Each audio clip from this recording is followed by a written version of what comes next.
It's very, very, yeah, I never get no correction. My thesis, I think I got like maybe 4 comments, 5 comments. That's about it. It was almost no correction. Very unfortunate. Okay. Anyway. All right. So settle your correction and then go on your way. Go and live your life. Don't stuck here and keep doing this for 5 years, 6 years, 7 years, 8 years. Not worth.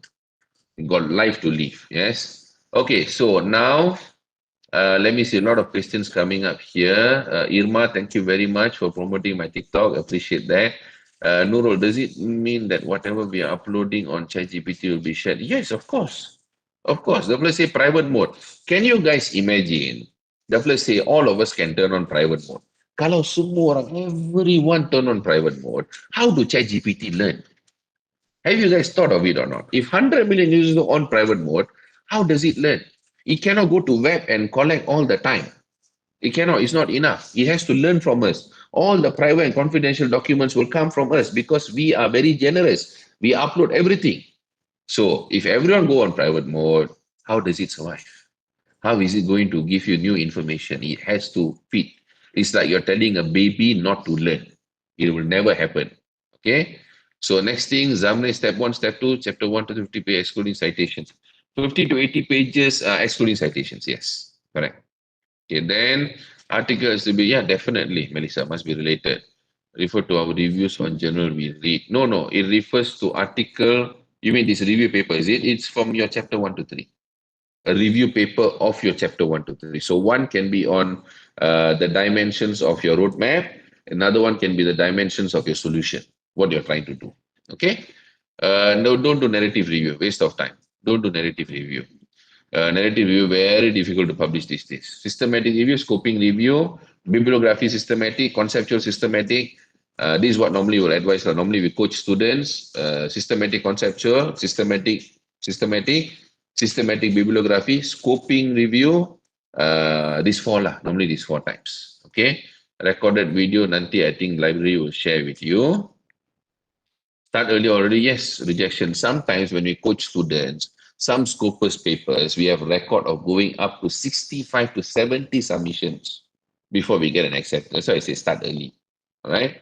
Can you share with us again the prompt for asking the research gap? I'll share with you all the prompt later. Don't worry. Okay, even premium version, I guess. Yeah, yeah, every version. It doesn't matter. Private is something that the Fleur is sharing, ChatGPT, or any AI platform to brainwash us to upload. Because you won't know who is getting your information. How would you know? 200 million users, how would you know who is getting your information or not? You don't know. If I were you, I'm doing PhD, my life depends on it. I will never upload. I will never upload. My life depends on it. Okay. All right. I hope that is clear, guys. This one we can skip. We go to the next one. So, how do we individually coach and consult students in all these steps? We go on coaching mode. Sorry, we go on coaching mode. It's called comprehensive coaching, where we will teach them how to write certain part. We will give whatever necessary literature that we find, and also we will review after they finish writing. Okay, and then another one is consulting mode. This is more on a very, very handheld mode. Okay, consulting mode. What is the difference between literature review and critical review? It's the same thing. Critical review, literature review cannot be done without being critical. It's just different names to confuse people. It's the same thing. Okay, no problem, Nurul. Thank you. Okay, so now coming to publication. So real time, really, seriously, how long does it take to publish papers? Here, example from our clients. Okay, systematic review last year, Q2 IF, the Imperfecta 3.0 ESCI Scopus, Cogent, Taylor Francis, systematic review, 7 rejections, 1 year, 3 months to accept. Now you know why you have to start early. This one, systematic review. This is Web of Science, SCIE Web of Science, Scopus also. 0 rejection, just 1 submission only, 9 months to accept. This is my own paper with Prof. Effie from UMT, Dr. Herol. We all wrote the paper together. Q1 impact factor 10.8, SCIE, systematic review. 3 rejections, 2 years and 2 months to accept because this is Web of Science Q1, high impact factor. And then this one, Taylor Francis for student, Q3, 11 months to accept. So that's why I say you really need to start early so that you know rejection is imminent and you can work it out through. Okay, you can work out throughout the whole journey. Okay. Now, literature databases. Now, we all very much sticking to AI. Get AI to do the literature and so on. That is actually very, very wrong. Okay, because like I told you guys, AI don't have access to all the literature out there. That's why Google Scholar is very, very important. So don't just stick to the floor write for you and then you go and find the citation and plug there. You guys don't understand that whatever the flow is not writing, okay, whatever the flow is not deliberating the literature for you, that means the flow don't have the information, but the literature is out there. Okay, why the flood cannot get the information? Because the flood cannot read the paper. Because the paper is under close access. Elsevier, Taylor Francis, and so on and so forth. So if you go for examination, you cite all these papers that AI only has, the flood train with those papers. And then when you go for PD or you go for Viva, your examiners comes up with papers. Why did you miss out this paper? This paper is doing almost 70 to 80% of what you're doing. Published in Elsevier, not open access. Why you never access? What are you going to answer?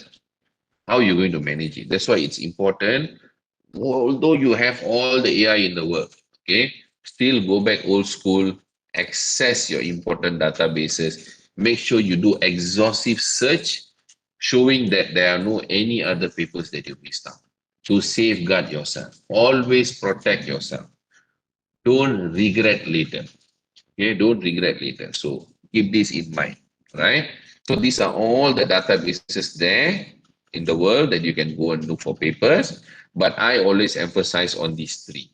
Okay, why? This template you can find in my Telegram group. Huh? I already given all the links ready to all the databases. Why the three I emphasize? Because end of the day, all the databases will end up going to Web of Science, Scopus, and Google Scholar. Okay, so very, very important to understand that. Remember, for bachelor's, diploma, you want to go to AI, whatever crap references they will give you, predatory journal, open access journal, whatever they will give you, you plug and play. Bachelor's, lecturer don't really care. They take it, they go like, the Unimas confession. Okay. But when it comes to master's and PhD, it's a different ballgame. Okay. People are coming to scrutinize whether you do your own work or not. More than ever now with AI, they're very worried to give PhD to people who don't qualify. Okay, they just get AI to write out everything. So they are more stricter nowadays. So be very, very careful. Make sure you do your homework. Okay. Okay, for those who don't know how to use Scopus to do search or Web of Science to do search, I have videos to guide you guys in my Facebook. Go and go through lah if you want to know how to use it. Okay, I'm planning to do qualitative research for PhD. How many research instruments should have? Classroom observation checklist. It all depends on your RORQ. No one can tell you how many research instruments you should have. It comes down to the problem statement. What does the problem statement constitutes to? What is your RORQ relative to solving that problem? And from there only you can decide how many instruments, whether you need FGD, you need what do you call that, interview, you need ethnography, you need quasi-experimental observation. It all depends on that. Okay, so it's not that whether you want to do or not, it comes down to your RORQ requires it or not. Okay, now going to the final segment of the class today. Okay, I know I'm giving a lot of information in a very short time. No problem, no worries. Very short time. So let's take 5 minutes break. Okay, refresh yourself, guys. This is a very important journey, this final journey, because this is where I'm going to teach you how to prompt to read a paper in ChatGPT. Okay, you guys can take your all other tools that you use to read paper, take it and keep it aside. Okay, just go back to ChatGPT. This is, I won't say the best way, but one of the good way to actually read papers. Okay, so before you guys go for break, let me ask you a question. Thank you, Aki. How many of you here? How many of you here upload a full PDF, okay, a full PDF, and just ask the AI platform to summarize it for you. But you don't actually read the full paper. It's okay, I'm not a supervisor. You can tell me the truth. This is confession of Dr. Tawa's class. Okay, how many of you do that? Without reading the paper, upload it, and ask the pro to summarize. No one monitoring here, don't worry.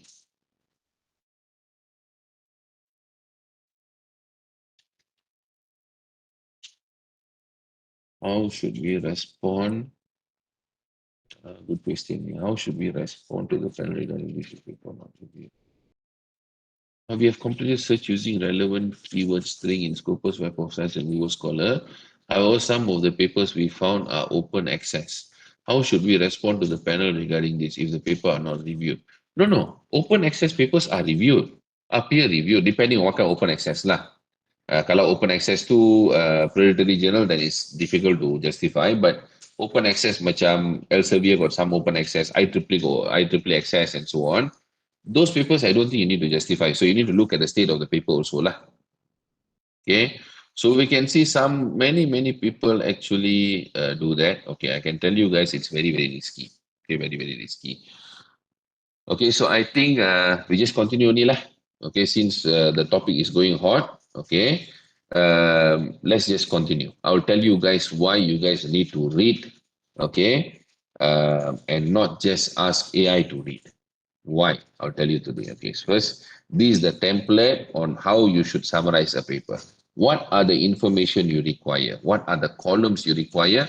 What are the information you require? Okay, all this. Okay. You can download this from Telegram group. Okay. Okay. Now here, this is prompting. Okay, we call that segmentized paper reading. Okay, segmentized paper reading.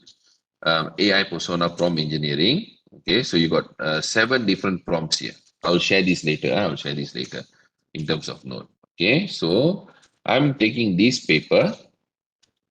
Okay, I'm taking this paper. All right, and going into. All right, I'm going here and then uploading the paper. This is how to read a paper lah. Okay. If you're carrying out a PhD thesis, okay, would you consider the attached paper as a reference? If yes, what are the quality criteria do you consider? Okay. How many of you here, before you read a paper, you check whether that paper is Scopus and Web of Science index or not?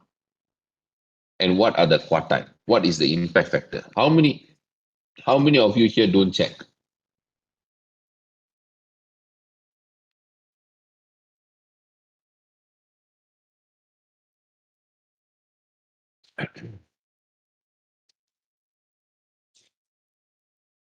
Okay.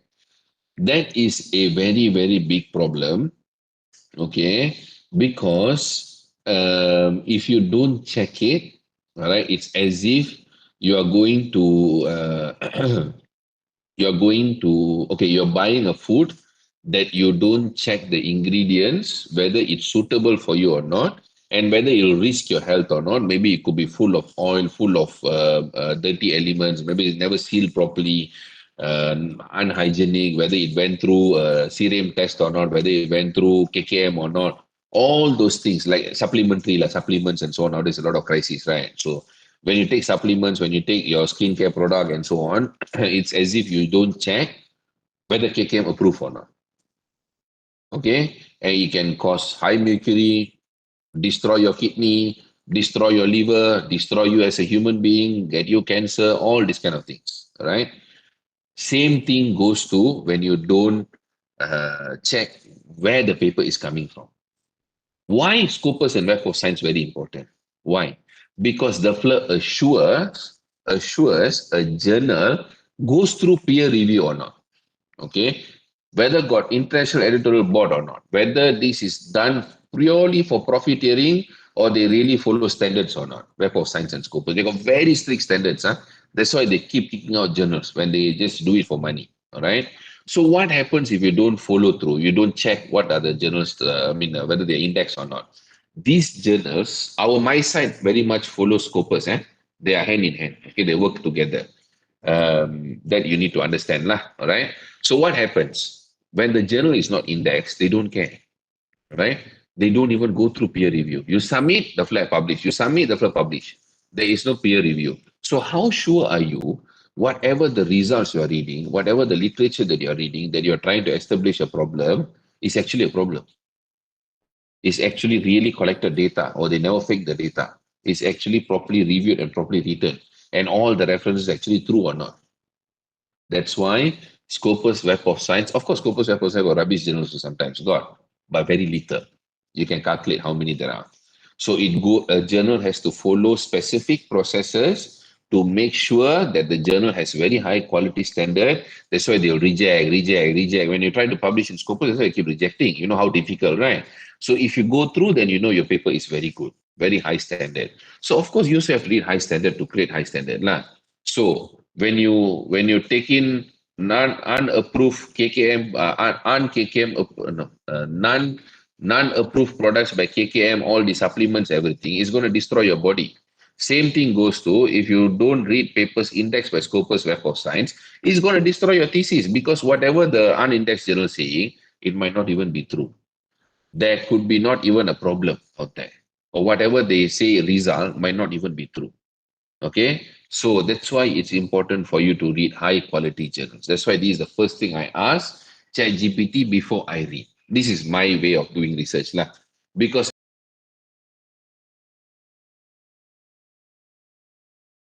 examiners and your reviewers for journal, they will check your reference list. They will see the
paper. It is solving a problem and giving a solution. So you are trying to find literature that is better than this solution. You are trying to find a gap, right? That is better than this solution given. You are trying to create something new. Okay, that's what you're trying to do. That's literature review. So now introduction and literature review and methodology is talking about these three sections of a paper, is talking about the problem and the potential solution. Yes, the problem and the potential solution. The outcome of the paper is result and discussion, results and then discussion. Yes. If you ask the flow to summarize the whole paper, what would you get? You would get research gaps that is related to the existing problem and future problem also. because these three segments are related to the current problem and solution. These two section is outgoing related to the, the paper end, what happened, the climax, and from there the flow will tell you what you can do next. Most likely the flow can lah. So when you summarize the whole thing together, that is where the wrong part happens. So you also get information of the existing problem. And if you don't read the paper, what you will think? You will think it's actually a new problem. It is actually not. It is the existing problem of the existing paper. And this is outgoing. You're supposed to only ask gap from here, not here. Not a good idea to do that. Okay? So I hope that is clear. So therefore, we go back to introduction. So I say, please summarize only the introduction section of the paper and therefore give all this. Okay, so you see the introduction here. If you read the full paper thoroughly, not glancing, thoroughly, then this is not a problem for you. But if you don't, then I ask you a question. The introduction starts from here, 1, 2, whole literature matrix, 4, 3, 4. Sorry, 3, 2, 3 pages. Okay. Now the summary is starting from here and then finish. So how much of information is missing from here if you don't read the paper? That is something you need to ask yourself, right? Now, from which is quite risky lah, okay, but it depends on your risk factor. So some people love to take the risk, so no problem, okay, but you must be answerable when the time comes lah. Okay, so now, even when I read segment by segment, I'm analyzing this now, okay, this is a segment given for introduction. Now we can look at some hallucination, even after uploading the paper, okay, hallucination as known as fake information.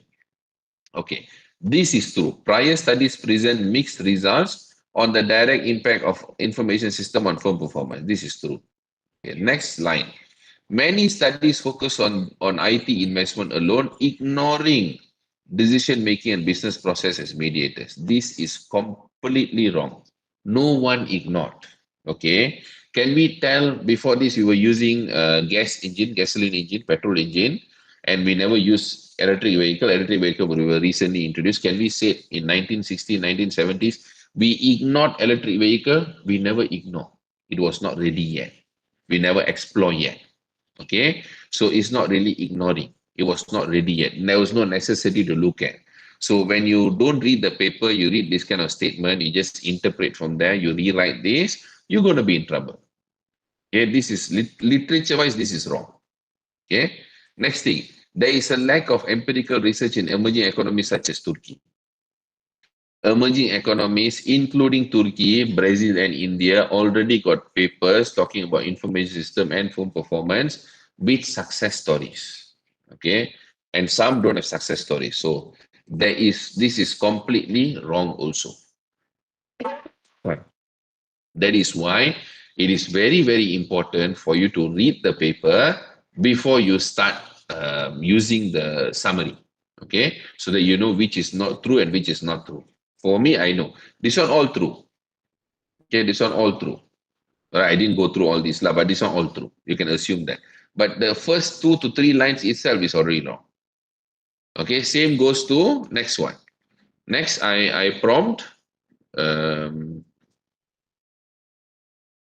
almost six minutes left. Okay, so let me go this and I'll go to the final segment. Okay, if you were to start a literature review based on the attached paper for a new related topic, how would you summarize the below section? Okay, I asked Sufla, how would you summarize the below section? So I put quotation mark, section 2, theoretical background hypothesis. Now you might ask, why I never do quotation mark for introduction? Because introduction is always known as introduction in all the papers. But section 2 is not the same. They will have different names. Okay, they have literature review, fundamentals of theory, theoretical background, theoretical section, many different names. So you guys can change it later when you want to. Okay, so then you can see this is section 2, starts from here, 1,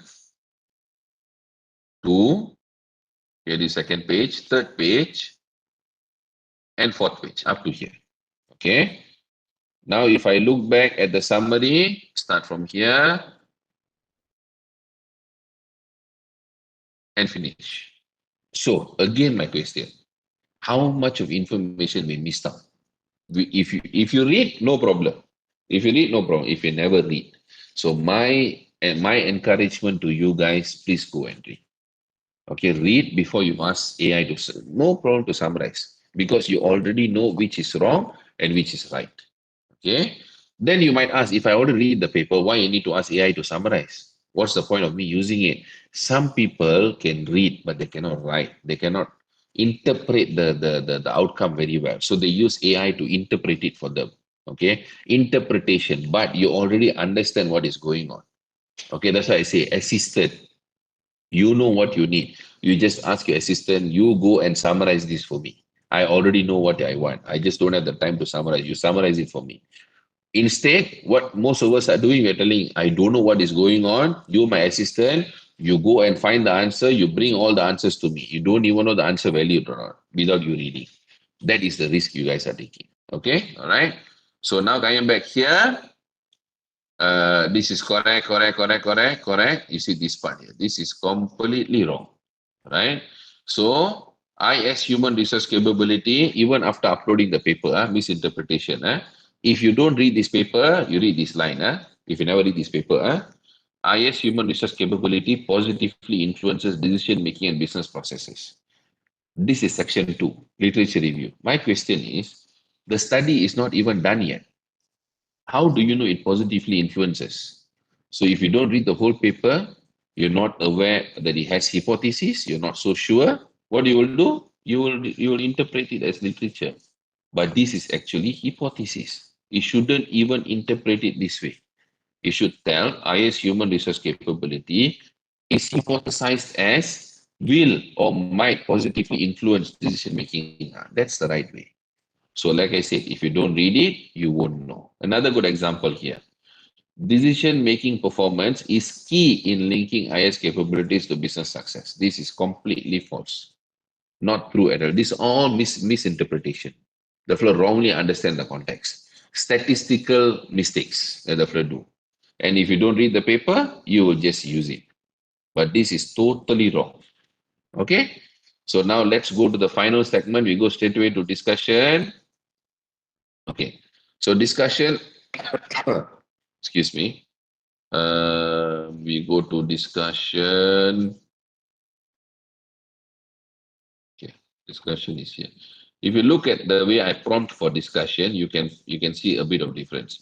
If you were to read section 5 discussion, how would you conclude the contribution of this paper in all perspective and what can be further improved? You see, now I'm asking the limitation. What can be further improved? Because this is outgoing from the paper, not incoming to the paper. That's why it's important that you segmentize when you want to read the paper with AI. Okay. So the first answer, number one, theoretical contributions. Okay. The study expands RBB theory by showing that IS capabilities do not directly improve firm performance. Okay. This is completely wrong, unfortunately. Okay. Not true. This study was only conducted because there were contradicting reports in literature where there were reports already saying IS capabilities will improve firm performance. So if you don't read the paper, you will just rephrase this, which is totally wrong. Okay, it's supposed to be the study expands RBV theory by including mediators, business process, and decision making with IS capabilities to investigate whether it improves firm performance or not. That is supposed to be right interpretation. Okay. And another problem here also you can see. Now you can see here, right after the plus say no study was done. Okay. That IS don't improve firm performance. You can see here. Unlike previous studies that assume a direct ISFP link, this paper opens the black box. Now only the fellow telling the right thing. So this thing here is contradicting to whatever the fellow told here. Okay. You might not be able to follow what I'm trying to say here. Maybe it's too complex, but every time AI reads your paper, you go and read the paper line by line, you compare the information and see. I guarantee there will be misinformation.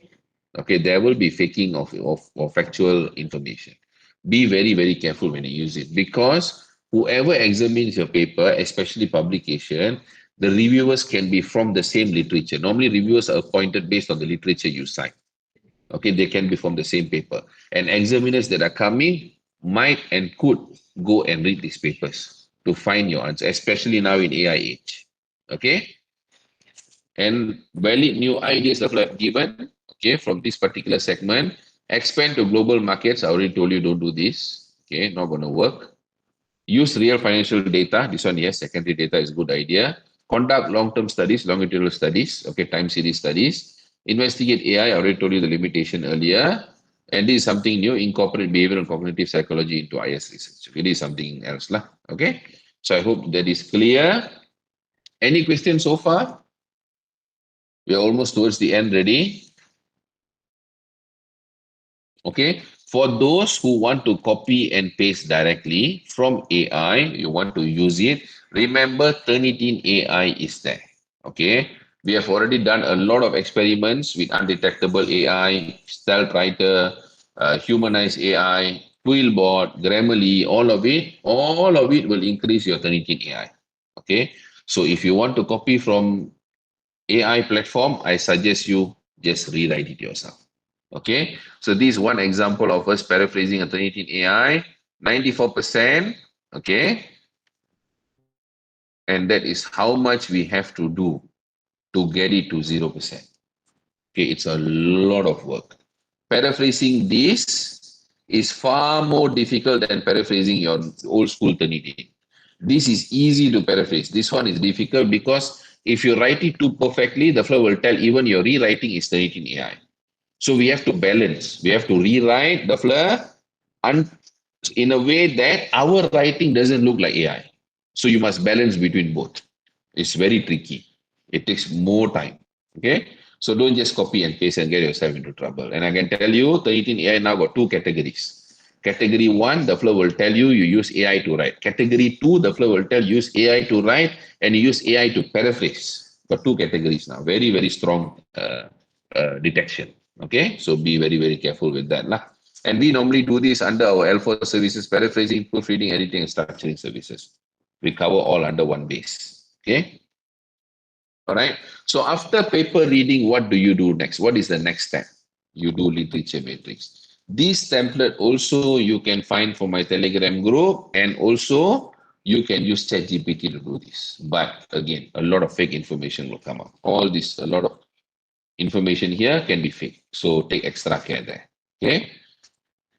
Okay, I hope that is clear. Now, here is a very good example of a very, very powerful literature matrix of Dr. Sharifa, my very old client who graduated last year without any correction from UM.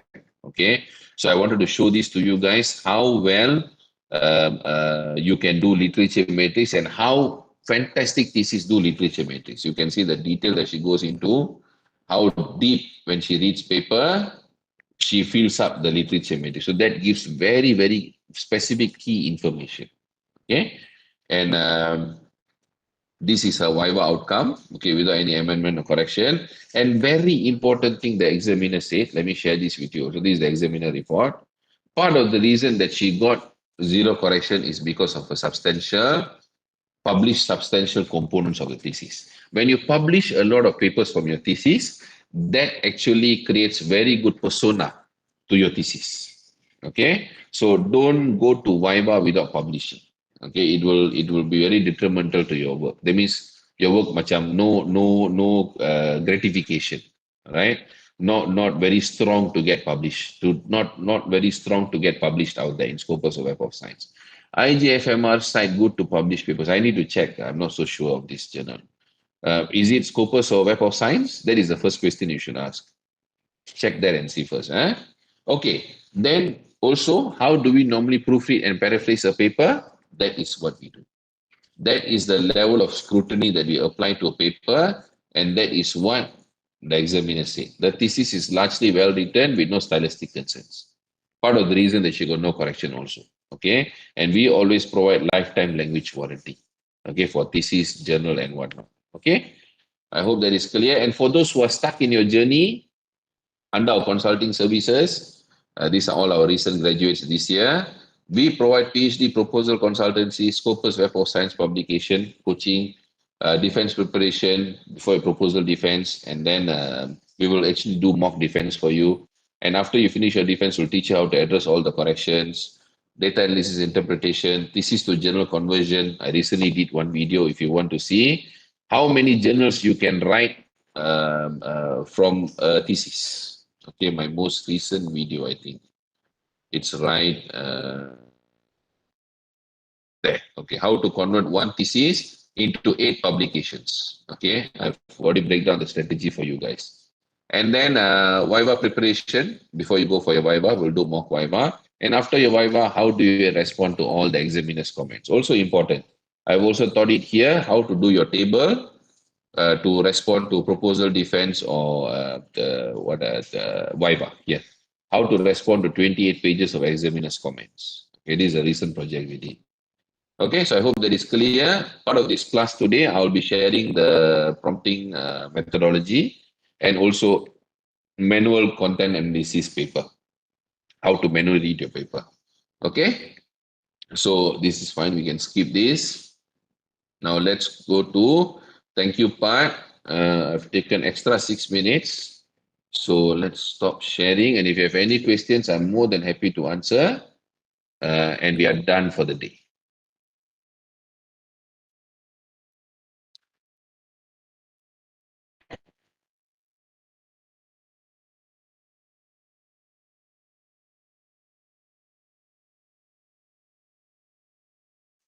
On behalf of organizer and the Pusat Gobainun, Musi Prikan Sultan Idris, I would like to extend a special thank you to Dr. Tawa for sharing his expertise for this topic for today. We also appreciate your active participation and great question throughout this session. We hope we found you we hope you found today's session helpful and can be used any all the tips that we share by Dr. Tawa will help your own research. And thank you again for joining us. And we wish all the best in your future research. And we hope we can see you the next lecture series with Dr. Tawa with Professor Tuku Bainon. Take care and have a great day. Thank you. Okay, thank you, Kashfi. Thanks for everything. Thanks for organizing as well. Thanks to Perpustakaan team as well. And thank you to all the participants for joining us. We had more than 300. That was quite a number. So thank you very much again. Okay, see you all. Bye-bye. Okay, bye, doctor. Thank you. Bye. See you.